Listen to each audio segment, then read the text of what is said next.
What's up, guys? Jason here at the Players Club in Burbank, California. I hope you're doing great out there. Today, I'm going to show you 3 steps that will help you learn how to play your solos more efficiently, more effectively, and overall faster.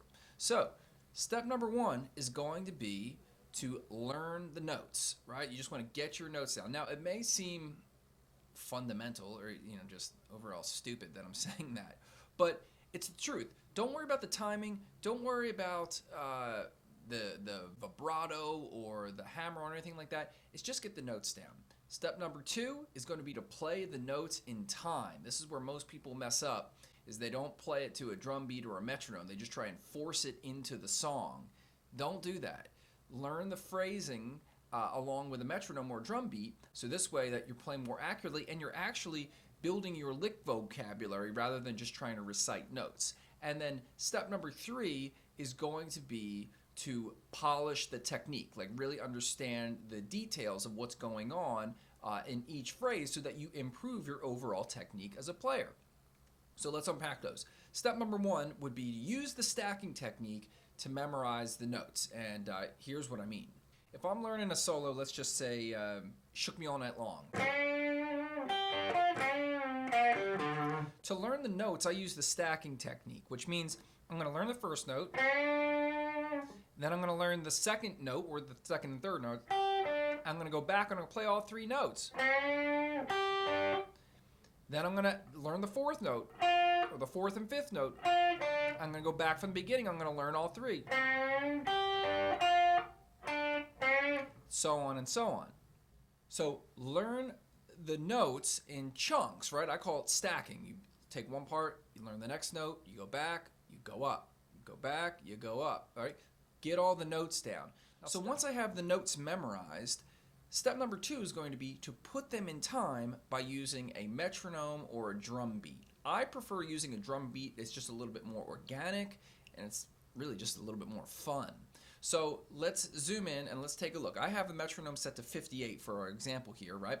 With the drum beat to 58 for our example. But let's zoom in. I'll play the part in time. Step number 2 of learning how to play a solo. So my metronome's on, right? 1, 2, 3, 4. Now I go back through my stacking.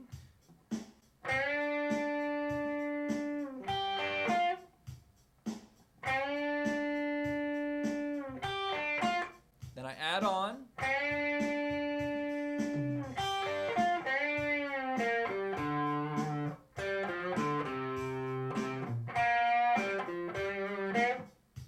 So now I've got my solo mapped out in time. I know when the notes are supposed to happen. I know what notes I'm supposed to play. And that takes us to step number 3, or phase 3 of learning how to play a solo more efficiently and effectively. And that is putting the technique in, the vibrato, the hammer-on, right? So let's define, what is technique? Technique is how you bring notes across, right? Or how do you play music? And if you're studying a specific player, you really want to understand their vibrato. You really want to understand the speed of their hammer-ons, the clarity of their pull-offs, the pick they're using, all that stuff. That's technique, right? That's unique to the player, which eventually will become unique to you. So I would study a little bit of the technique that's being used in the solo, like listen to where the vibrato points are, listen to, is a note hammered on or is a note picked? Is a note pulled off or is it picked? What's the strategy? And you could probably find that in the notation of whatever solo you're using. But for example, our Shook Me All Night Long, I know that there's vibrato in certain spots, right? So now that I know the notes and I know how to play the notes in time, it allows my mind and my ears to focus on the technique. So I'll zoom back in and I'll show you how I'm now using the technique within the solo that is being played in time because I memorized the notes. See how I unpacked it there? So you got my bends, my vibratos, my kind of raked strum.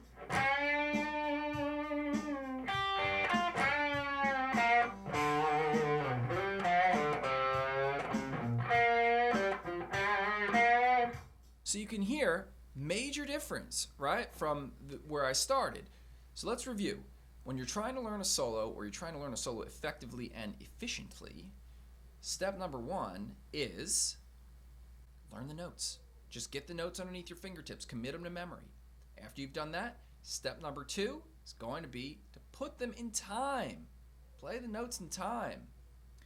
Step number 3 is to add your technique by listening to the recording and charting out where the vibrato is and deciding, is a hammer-on, slide, or pull-off to use, or is it just a pick?